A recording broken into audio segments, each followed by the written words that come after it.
La ilaha illallah Muhammadun Rasulullah alaihi salatullah wa alihi wal ahibba. Assalamualaikum warahmatullahi wabarakatuh. Bismillahirrahmanirrahim. Innal hamdalillah nahmaduhu wa nusalli wa nusallimu ala rasulihil karim, amma ba'du.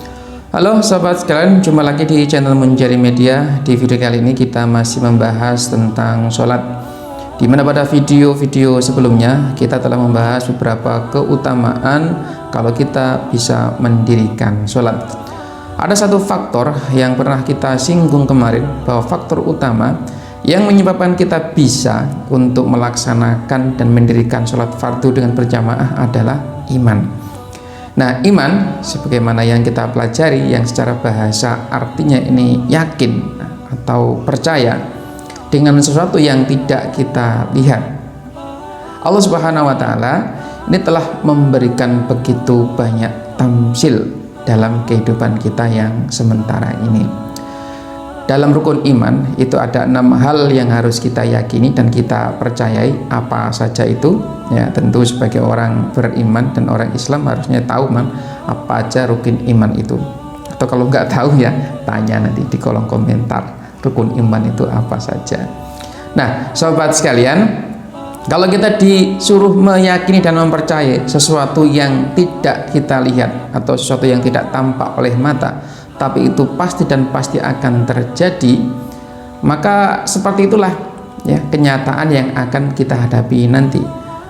Di sini kita dikabarkan dengan surga dengan berbagai kenikmatannya, dan kita juga dikabarkan dengan neraka dengan berbagai siksaan dan deritanya. Maka dua hal itu menjadi salah satu balasan buat kita semua orang yang hidup di dunia yang sementara ini, baik dia beriman maupun tidak, yaitu surga dan neraka. Terutama buat kita yang saat ini sudah meyakini ya, Islam sebagai agama kita. Islam is my life. Nah, Islam adalah hidupku. Maka sudah sepatutnya kita harus mengetahui perintah Allah apa saja yang harus kita kerjakan dengan menjadi seorang muslim. Oke, sekarang kita masuk ke pembahasan tentang iman, yang artinya percaya atau yakin. Dalam kehidupan ini ada tamsil ya yang bisa kita ambil di sekitar kita ya. Ini yang pertama, ini ada kabel ya. Kita tahu kabel tembaga ini fungsinya apa, yaitu untuk mengalirkan aliran listrik. Dalam keadaan seperti ini ya, tanpa kita colokkan, kita bisa seenaknya aja, seleluasanya untuk memegang ujung dari kabel tembaga ini, tanpa kita takut akan efek yang ditimbulkan. Tapi kalau kabel tembaga ini kita colokkan dalam sebuah aliran listrik ya, andai kata kita disuruh untuk memegang kabel ujungnya ini, yang tidak ada plastiknya ini, tentu kita akan berpikir tidak mau untuk menolak. Mas, sampai pegang ujung kabel ini, tak kasih uang 5 juta. Spontan kita akan membawa, tidak mau mas.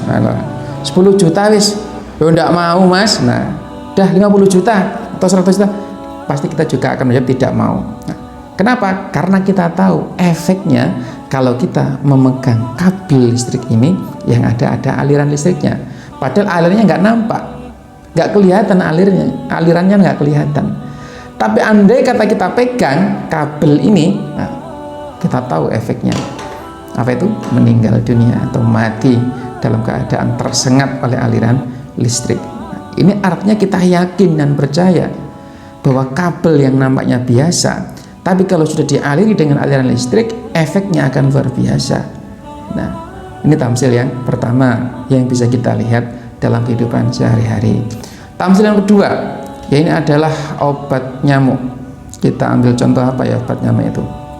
Ya mungkin baikon yang cair itu ya, sebagai racun pembunuh nyamuk.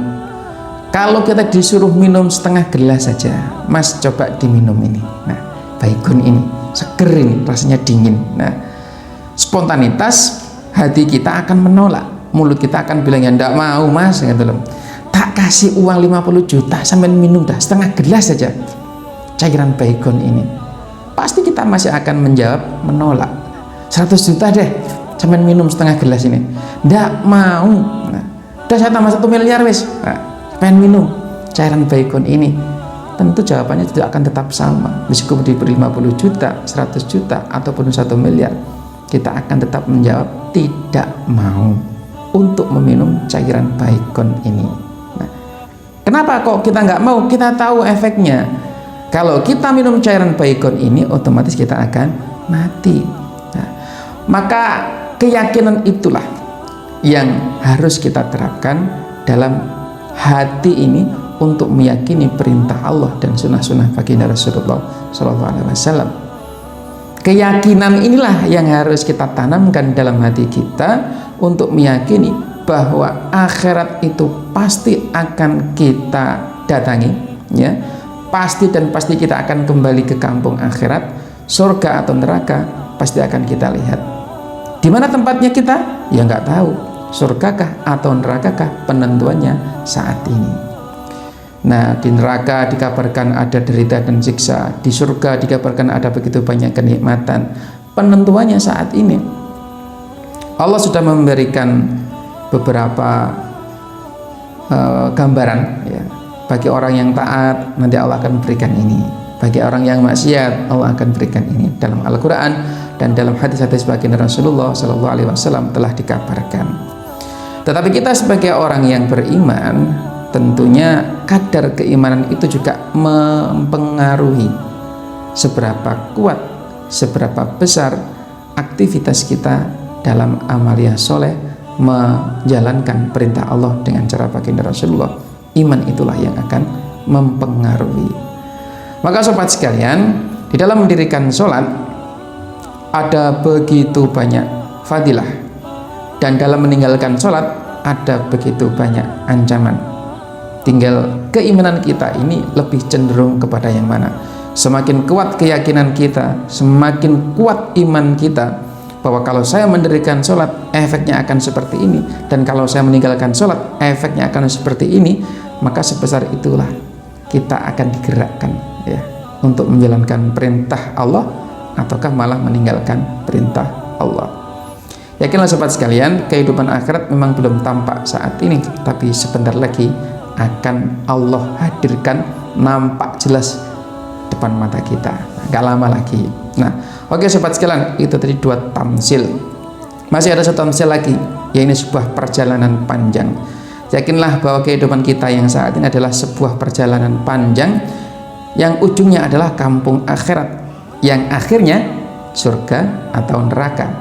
Nah sobat sekalian, kita bisa membayangkan, seumpama kita dari kota kita saat ini, katakan dari kota Kediri ini, kita mau menuju kota Sabang yang jaraknya kurang lebih 3000 km, ya, perjalanan, ya. Umpama kita pulang balik otomatis kurang lebih jauh 6000 km. Kita berpikir, umpama kita ke sana naik kendaraan bermotor, naik sepeda roda 2, otomatis beberapa perbekalan akan kita pikirkan dan kita siapkan. Kendaraannya jenis apa? Kalau memang roda 2, ini juga tipenya bagaimana? Nah, kira-kira konsumsi bahan bakarnya ini 1 liter bisa jadi berapa kilometer? Nah, oke, kita asumsikan bahwasanya 1 liter bisa jadi 40 kilometer. Nah, maka kita bagi saja, ya, 3000 dibagi 40, kemudian ketemu berapa liter. Nah, oke lah gambarannya. Pulang pergi kita membutuhkan uang sebesar 5 juta PP, ya, untuk kendaraan dan transportasi dan akomodasi serta konsumsinya, itu kurang lebih habis 5 juta lah, ya. Tapi perbekalan yang kita siapkan hanya 500.000.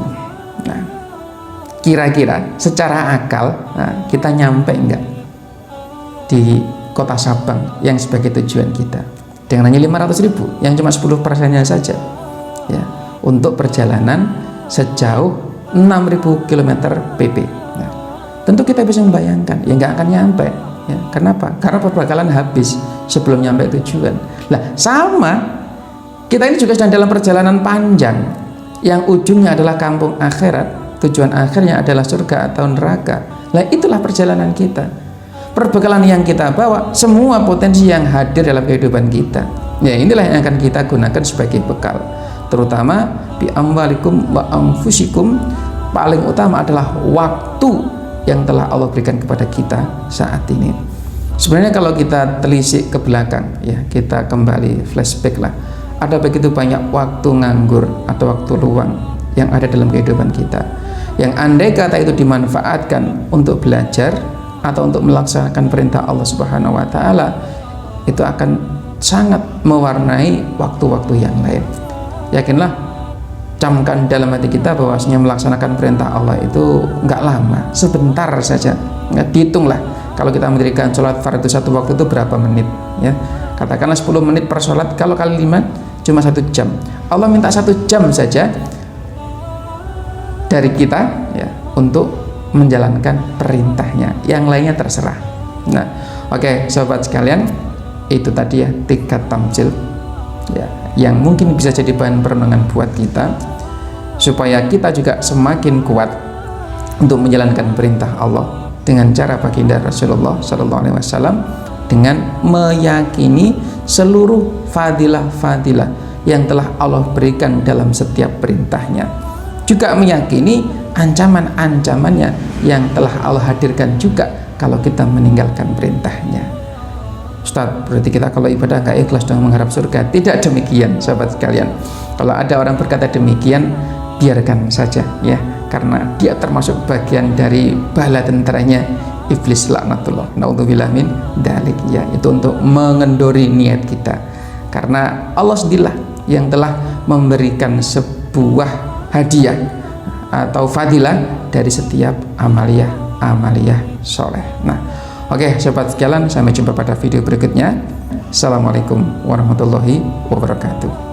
La ilaha illallah Muhammadun Rasulullah alaihi salatullah wa alihi wal